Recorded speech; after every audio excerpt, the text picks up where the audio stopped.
É importante nós reafirmarmos que a Câmara dos Deputados e o Congresso Nacional têm sim a missão de debater, têm sim a missão de legislar sobre o tema, para clarificar na nossa legislação e na nossa Constituição uma matéria tão divergente no próprio Supremo. Nos contentemos com alterações constitucionais fora de cláusulas pétreas, por isso não podemos avançar nesta matéria. Avancemos em outras. Nesta matéria não podemos avançar em nome da democracia, da liberdade, do direito de defesa e da presunção de inocência. Quem vai devolver a justiça aos brasileiros que foram lesados, roubados, achincalhados, destruídos por aqueles que tinham caneta e colarinho branco?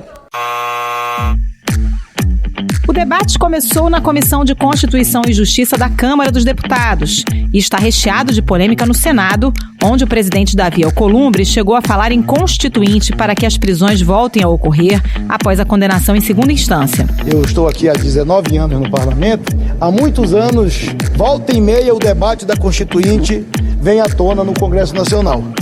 Então, se há novamente esse impasse, se há novamente essas observações e esses conflitos, novamente eu quero trazer o debate da nova Constituinte para esse momento importante da história nacional. A reação do Congresso à decisão do STF, que mudou de entendimento na última quinta-feira, permitindo a libertação de condenados, como o ex-presidente Lula e o ex-ministro José Dirceu, foi rápida, o que não quer dizer que vá prosperar com facilidade. São muitos obstáculos, especialmente na Câmara, onde a maioria na CCJ, a primeira comissão que precisa analisar o tema, resiste em aprovar mudanças.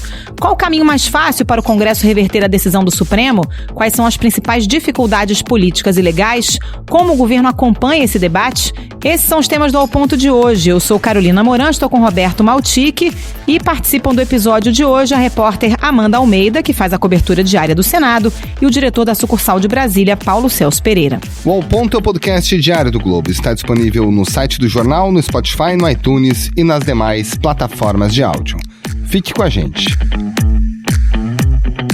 Amanda Almeida, como é que repercutiu aí no Senado essa fala do presidente Davi Alcolumbre propondo uma nova constituinte? Carol, repercutiu muito mal.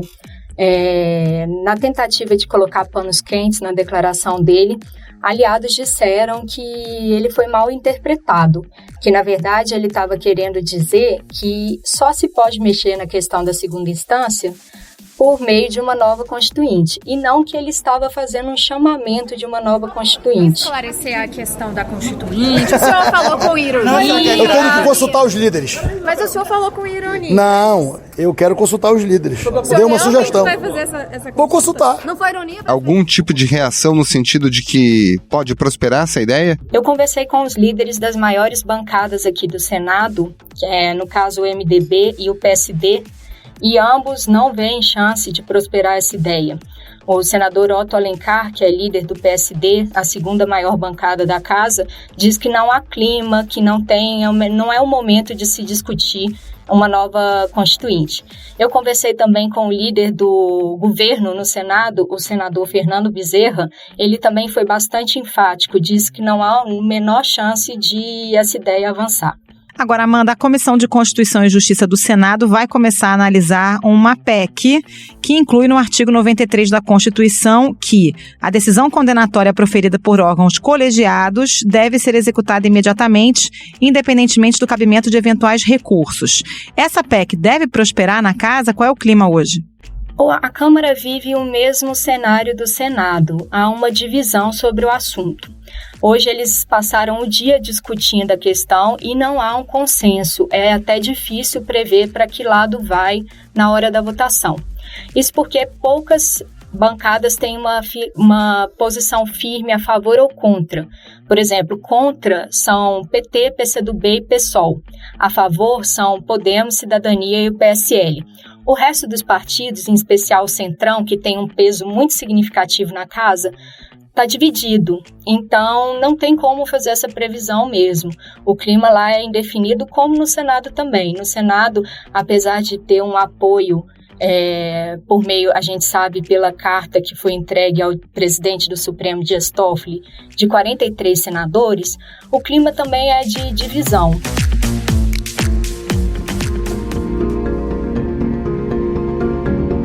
Agora, a gente tem uma PEC no Senado, uma PEC na Câmara. Como é que vai ficar isso? No final das contas, uma vai ter que prevalecer sobre a outra. Isso, claro, se os parlamentares querem, de fato, aprovar esse tema. Sim. O que ocorre é que os dois presidentes do Senado, os dois presidentes, tanto do Senado quanto da Câmara, o presidente Davi Alcolumbre e o presidente Rodrigo Maia, não são muito simpáticos a uma alteração sobre essa questão. Para se tentar chegar ao resultado que se quer, que é acabar com a morosidade do judiciário, né, para que as pessoas não usem os atrasos em benefício daqueles que cometeram crimes, mas crime maior seria desrespeitar e mudar o artigo 5º da Constituição. Eu acho que tem caminhos por lei, tem caminhos por outros artigos da Constituição brasileira, o 102, o 105, tem muitas boas ideias que vão também sempre ter algum risco de judicialização posterior, mas não vão contra a Constituição brasileira. Que eu acho então, que assim, eles não têm uma posição definida, eles estão tentando ver se os senadores e deputados chegam a algum texto possível para depois discutir qual encaminhamento eles vão dar à questão, se avança o texto da Câmara ou se avança o Senado. No momento que a gente tem uma resistência grande dos dois presidentes a encaminhar esse assunto. Qual a diferença da proposta da Câmara para a proposta do Senado, Amanda? A situação é a seguinte: há uma proposta de emenda à Constituição tramitando na Câmara e outra tramitando no Senado. Essas duas PECs são bastante parecidas. Elas alteram um dispositivo da Constituição para permitir a prisão imediata de condenados em segunda instância. No caso do Senado, além dessa PEC, há também 5 projetos de lei. Eles alteram o Código de Processo Penal. Eles alteram o artigo 283, que trata dos tipos de prisão. Hoje, a senadora Simone Tebet, a presidente da CCJ, diz que na semana que vem vai discutir a PEC e os 5 projetos de lei, para chegar a um entendimento sobre o que é melhor, sobre o que tem menos chances de ser questionado na justiça depois. Eu senti uma disposição maior dela a tramitar, a avançar com os 5 projetos de lei, que aí não altera a Constituição, teoricamente teria menos questionamentos na justiça. Eu acho que tanto a Câmara quanto o Senado podem caminhar com textos paralelos. Nem a Câmara nem o Senado, pela sua grandeza, irá segurar o projeto de um outro para dizer que um tem protagonismo. Eu acho que são duas casas autônomas que precisam sim corresponder aos anseios da sociedade de ver definitivamente resolvida essa questão. Quem quiser vota contra, mas o que nós não podemos é impedir o avanço dessa matéria no Congresso Nacional neste momento, que a insegurança jurídica está contaminando o ambiente político e antecipando um processo de 2022 que não leva a lugar nenhum. E de qualquer forma, a tramitação ainda demora, né? Porque nas duas casas, as PECs estão nas comissões de Constituição e Justiça, passa para plenário, votação em 2 turnos, depois inverte, vai para outra casa, então não é para já, né? Sim, demora, a gente não tem como prever, especialmente pelo fato de os dois presidentes estarem resistentes. Porque, querendo ou não, são os dois que pautam, né, o que vai para o plenário das duas casas. Então, se eles não tiverem apoiando a proposta, fica muito difícil, porque não vai haver acordo para quebra de prazos. É difícil avançar. Agora, a presidente Simone Tebet anunciou para a gente que ela fez um acordo com o presidente do Senado, Davi Alcolumbre, e, segundo ela, ele se comprometeu se a CCJ votar algum projeto nesse sentido, ele levará para o plenário. Nós temos um acordo de procedimento inicial e também de debater um texto ideal a ser aprovado no Senado Federal. Acabamos de ter o compromisso do presidente do Senado Federal, Davi Alcolumbre, que uma vez aprovada qualquer projeto relacionado à possibilidade de prisão em segunda instância, seja PEC, seja alteração do Código de Processo Penal na CCJ, ele estará trazendo para o Senado, para o plenário do Senado, para discussão e votação. Em algumas cidades do país, houve atos contra a decisão do Supremo Tribunal Federal que derrubou a possibilidade de prisão de condenados em segunda instância. E com relação à pressão popular, Amanda, como é que os parlamentares percebem essa pressão por alterações legislativas relacionadas ao tema? Sim, deputados e senadores têm relatado para a gente que a pressão está muito forte. Eles têm recebido muitas mensagens por aplicativos de mensagem de telefone, têm recebido mensagens pelas redes sociais, e a gente vê que uma parte grande dos senadores e deputados que foi eleito nas últimas eleições dá muita importância para isso, né? Para essa pressão nas redes sociais, por aplicativo de mensagem, e estão levando em consideração, isso é mencionado nos discursos. Mas assim, a gente não consegue medir se são as pessoas que já estão se declarando a favor ou se de fato vai conseguir mudar o voto de quem é contra. Isso é uma coisa que ainda não dá para medir. Você consegue perceber a pressão do governo nesse debate? Hoje eu conversei também com o líder do governo no Congresso, o senador Eduardo Gomes, e ele evitou responder isso. Ele disse que, pessoalmente, o presidente Jair Bolsonaro é a favor da prisão imediata de condenados em segunda instância, mas que, porém, ele não sabe se o governo vai agir aqui dentro para avançar ou não essa proposta. Amanda, obrigada pela participação. Até a próxima. Obrigada. Valeu, Amanda. Por maioria de 6 votos e nos limites dos respectivos votos proferidos, foi julgada procedente a ação para dar interpretação conforme. Esta é a proclamação. Agradecendo a presença de todos, declaro encerrada essa sessão extraordinária. Tenham uma boa noite a todos. Paulo Celso Pereira. Quinta-feira, o Supremo decidiu reverter a sua própria decisão, seu próprio entendimento sobre segunda instância. Dias depois, tanto Câmara quanto Senado já se movimentam para discutir uma nova reversão, ou seja, para poder prender depois da segunda instância. Agora, essa reação aparentemente rápida não quer dizer que será aprovado com velocidade no Congresso esse tema. Esse tema é um tema muito difícil do Congresso Nacional. Tem alguns temas como esse, a gente viu isso ocorrer, por exemplo, com a lei da ficha limpa. Aqui no Brasil, as eleições municipais desse ano vão ser as primeiras sob a vigência da lei da ficha limpa. Os critérios para a candidatura de políticos condenados pela Justiça ficaram mais rigorosos. Que quando ele surge, a maioria das pessoas que acompanham o Congresso falou, olha, muito difícil passar um tema como esse, é um tema que tem uma parte grande dos parlamentares que é contra, que é receosa. Agora, esse tipo de tema anda com pressão popular. Até o colunista Merval Pereira escreveu nessa terça-feira a respeito. Se você tiver pressão popular, o Congresso sempre anda. A gente viu isso ocorrer já em muitos momentos da história recente. O próprio impeachment da presidente Dilma, em boa medida, ocorreu por pressão popular. Então, um tema como esse, que aparentemente é um tema que tem muita reação dentro do parlamento, é possível que ele acabe andando caso a sociedade se mobilize, se movimente, mostre que é um tema prioritário para ela.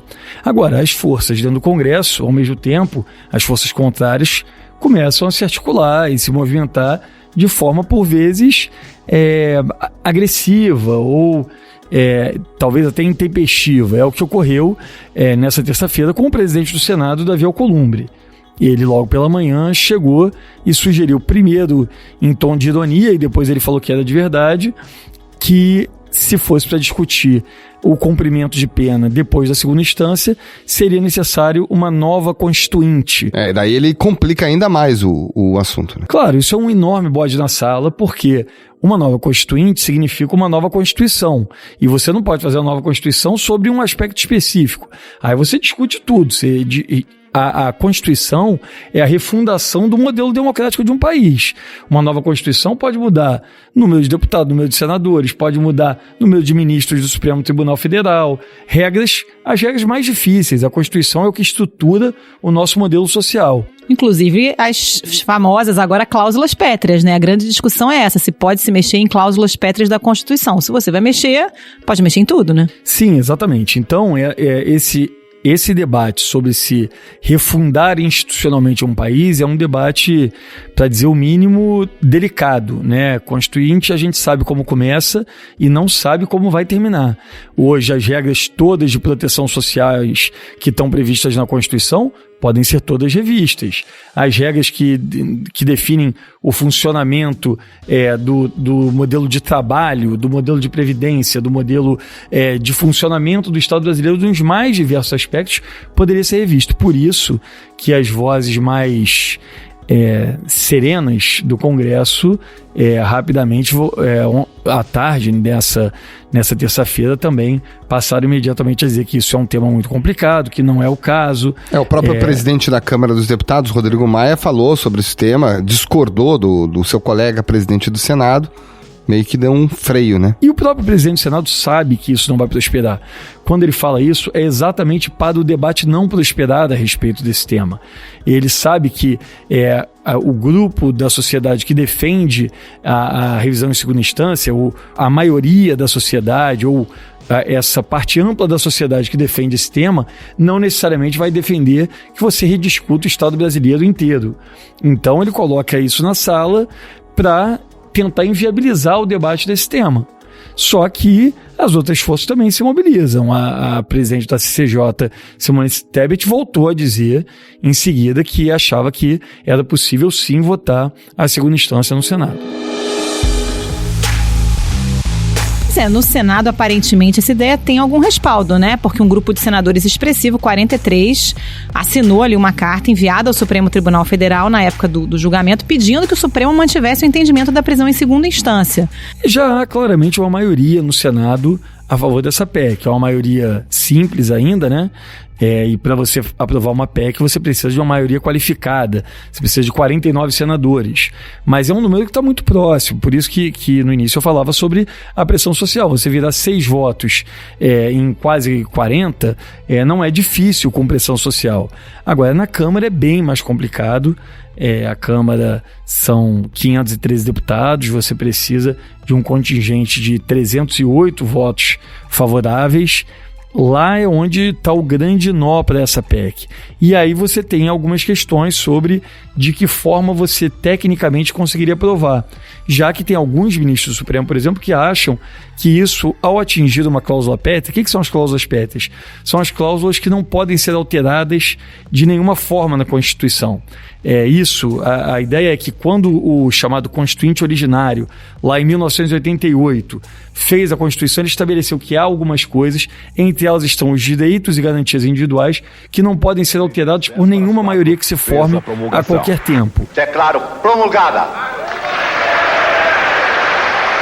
o documento da liberdade, da dignidade, da democracia, da justiça social do Brasil.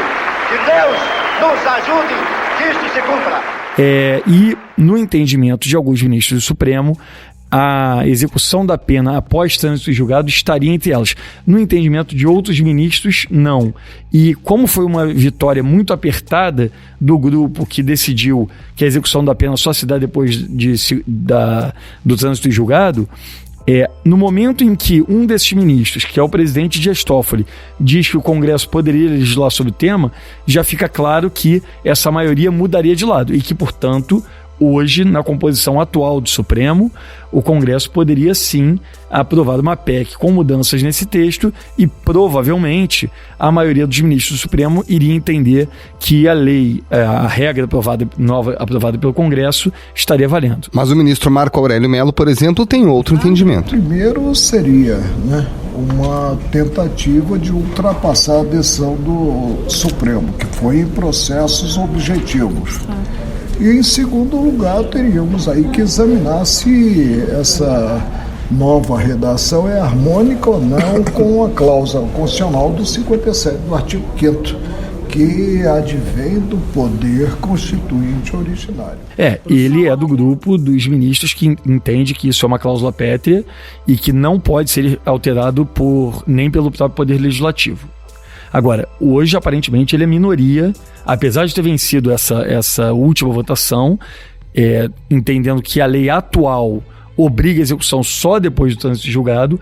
Aparentemente, hoje ele é minoria em relação à possibilidade do Congresso alterar essa regra e, portanto, de haver uma nova regra sobre execução de pena. Ainda que essa PEC passe, uma dessas PECs passem, né, seja aprovada, isso pode ser judicializado de novo, pode haver contestação novamente no Supremo lá na frente. Uma das poucas certezas que a gente tem é que esse tema será judicializado de novo. Tudo pode ser judicializado, né? Esse é daqueles temas que vai ser judicializado ad eternum, porque é típico da defesa questionar regras do gênero. Então, como todo cidadão, felizmente, no Estado Democrático de Direito tem direito à defesa, sempre cabe ao advogado questionar e dizer que a regra tal vai contra um princípio da Constituição. É assim que esse debate acabou se proliferando nos últimos anos. Então, judicializado ele será. Agora, aparentemente, o Supremo tende a ir para um caminho hoje de reconhecer uma decisão que o Congresso venha tomar a respeito. Paulo Celso Pereira, obrigada pela participação. Até a próxima. Muito obrigado, Carol. Obrigado, Maltic. Valeu, PC. Um abraço. E antes de encerrar, a gente lembra, né, Carol, que hoje tem também o podcast Lauro e Gabeira. Na edição neste episódio, eles falaram sobre a crise na Bolívia e sobre a libertação do ex-presidente Lula, sempre às 5h30 da tarde, de terça-feira no ar. E hoje, portanto, é dia de conferir o segundo episódio. Isso aí, Maltic, em todas as plataformas de áudio no site do Globo. E esse foi o Ao Ponto de hoje, o podcast diário da redação do Globo. Nessa conversa a gente conta com a participação de toda a equipe do jornal, as mesmas pessoas que levam até você informação e análise de qualidade todos os dias. O Ao Ponto está disponível no site do jornal, no Spotify, no iTunes e demais plataformas de áudio. E você entra em contato com a gente pelo e-mail podcast@globo.com.br. Quer saber mais? Entre em oglobo.com.br e confira todas as notícias e reportagens especiais. A captação do áudio e a edição ficaram hoje com o João Guilherme Lacerda. Tchau. Até mais.